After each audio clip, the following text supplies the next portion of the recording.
Culturellement, au Sénégal, la personne vivant avec un handicap est parfois considérée comme un fardeau par sa propre famille et la communauté en général. La personne handicapée n'a pas les mêmes chances de commencer des études ou d'avoir un métier. Il n'est pas rare de les retrouver occupés de mendier dans la rue.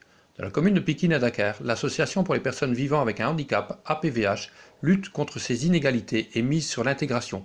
Un projet vient de se mettre en place avec la SBL Chemin Croisé. C'est un reportage d'Anthony et Charles. Parmi les personnes handicapées qui fréquentent le centre, de nombreuses personnes sont sourdes et muettes. APVH organise des cours pour enfants et adultes pour leur apprendre le langage des signes. Les cours se donnent tous les jours dans les locaux de la commune de Pikine par des bénévoles de 8 à 13 heures. APVH a également formé des personnes à la fabrication de jus à partir des produits locaux. Ça, c'est des produits qui sont confectionnés par les femmes handicapées qui sont ici au niveau de l'unité, qui ont suivi une formation de 21 jours. Après, à l'issue, on a mis en place des stratégies visant à avoir une unité de production. Alors, c'est à partir de cette unité qu'elles confectionnent ces jus. Il y a des concentrés qu'elles vendent avec une clientèle bien déterminée, c'est-à-dire certaines banques, certaines entreprises locales certaines entreprises qui sont au niveau local pour permettre d'avoir aussi des revenus.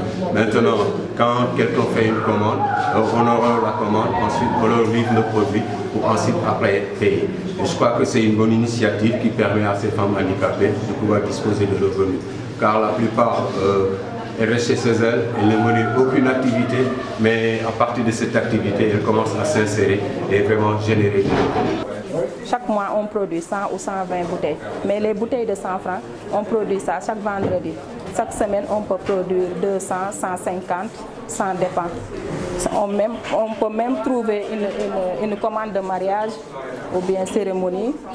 On produit plus de 200 ou bien 300 par semaine, chaque semaine. Nous, on est 10. 3 hommes, 7 filles, 7 femmes. Les hommes font les livraisons. Les femmes font la production. Mais aujourd'hui, en collaboration avec l'ASBL Chemin Croisé, le centre est devenu le centre d'autonomisation pour handicapés, qui tentera de prendre un nouvel essor pour assurer l'insertion des personnes handicapées dans la société.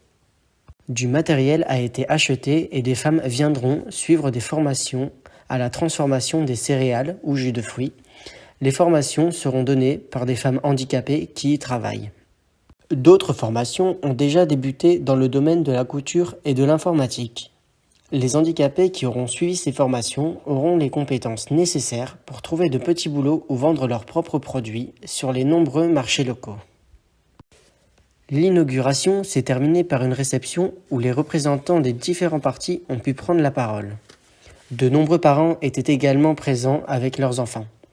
La petite Khalifa nous a fait un discours très touchant en langage sourd-muet. L'abnégation de vouloir s'en sortir des personnes présentes était impressionnante. Nous n'avons qu'à souhaiter longue vie à ce nouveau projet.